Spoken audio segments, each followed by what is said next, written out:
You open your eyes, everything has a green tint. You feel something heavy on your face. It's metal. It's not coming off. You look at your hands, you stand up, the floor shakes. There's a green cape behind you. You walk to the window. You're in a castle. You look in the mirror. You are Dr. Doom. Let's talk about that mask. In the comics, Doom's mask is literally fused to his face. He put it on while his skin was still burning from an explosion. The metal cooled and bonded with his scarred tissue. In real life, this would be catastrophic. First, thermal burns. The explosion that scarred Doom would cause third-degree burns over his entire face. Third-degree burns destroy the epidermis and the dermis. Your nerve endings are completely destroyed. You feel nothing in your face. But the tissue underneath is raw, exposed, and completely vulnerable. Now imagine pressing red-hot metal onto that. The metal is at least 200 to 300 degrees Celsius. It cauterizes the wounds, sure, but it also cooks the surrounding tissue. Your face becomes a sealed chamber of dead skin and cooked flesh. Bacteria love warm, sealed, dead tissue. Infection is almost guaranteed, and you can never take it off, because removing it would rip off whatever skin healed around the edges. You'd need a team of surgeons, and Doom doesn't trust anyone. Now let's talk about the armor. Doom's suit is made of titanium alloy and adamantium weave. A real full titanium suit would weigh about 80 to 120 kilograms. That's like wearing 2 adult men on your body. Your skeleton was not designed for this. The human spine can handle about 350 kilograms of compressive force. Standing still? Fine. Walking? Your knees take 1.5 times your body weight per step. Add 100 kilos of armor and your knees absorb 375 kilos per step. That's above the threshold for meniscus damage. After 1 day of walking, your cartilage is shredded. Running? Don't even think about it. At a sprint, forces reach 5 to 8 times body weight. That's over a ton per step. Your legs would simply buckle. And then there's heat. Metal armor in contact with skin means zero evaporation. Your body temperature starts rising. Normal is 37 degrees. Inside that suit, easily 40 to 42 degrees. At 40 degrees, you get heat exhaustion. At 42 degrees, heat stroke begins. Organ damage. Doom would need active cooling systems just to survive, which to be fair, he probably has. But if they fail for even 10 minutes, you're cooking inside your own armor, literally, like a lobster in a pot. Doom can shoot energy blasts from his hands. In the comics, this comes from technology mixed with dark magic. Let's focus on the technology part. To destroy a concrete wall, you'd need the energy of a hand grenade. That's roughly 5 million joules. Where does this energy come from? If it's stored in the suit, the battery would need to be enormous. If it's generated on demand, you need a miniature power plant. Either way, there's a problem. Energy discharge creates heat, a lot of heat, 5 million joules of waste heat even at 90% efficiency. That's 500,000 joules. Cooking your hands. Your gauntlets would reach hundreds of degrees, and that heat transfers directly to your skin. Even through insulation, you're getting second-degree burns every single time you shoot. Doom's hands should be permanently scarred. Oh wait, he's already wearing a mask for a reason. Coincidence? Probably not. Now the brain. Doom is not just smart, he's a super genius. He's mastered robotics, genetics, sorcery, and time travel. Can a real human brain do all of this? The average human IQ is 100. Einstein was around 160. Doom is estimated at 198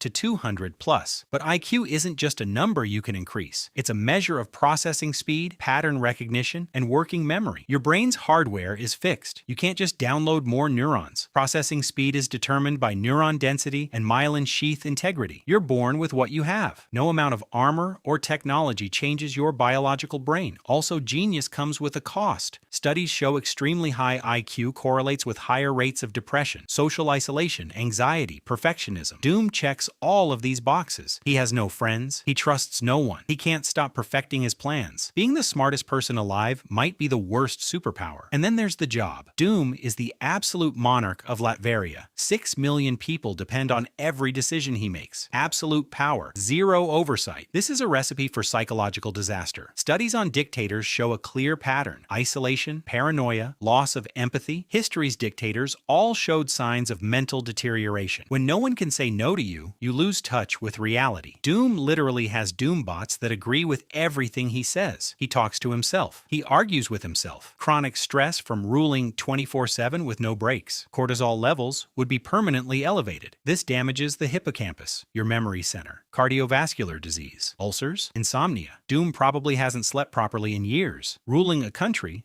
leaves zero time for proper nutrition. A dictator's health declines rapidly after 15 to 20 years of rule. Doom has been ruling for decades. Biologically, he should be a complete wreck. How did we even get here? Doom was originally Victor Von Doom, a brilliant student. He built a machine to contact his dead mother in hell. Reed Richards told him the calculations were wrong. Doom ignored him, activated the machine. The machine exploded. The blast scarred his face permanently. He was expelled from university. He traveled to Tibet, found a hidden monastery. The monks forged him his first suit of armor and the mask, placed while his face was still raw. He never took it off again. This was entirely self-inflicted. His ego destroyed his face. His pride keeps it on, and now you're in this body. Let's recap what you woke up into. A mask fused to your burned face that you can never remove. 100 kilos of armor destroying your joints. Hands that burn you every time you use your powers. A brain that's brilliant but broken. The stress of ruling a country with zero breaks. No friends, no trust, no help, and you did it all to yourself? Dr. Doom isn't a superhero. He's a cautionary tale. You didn't wake up as a god. You woke up inside a prison.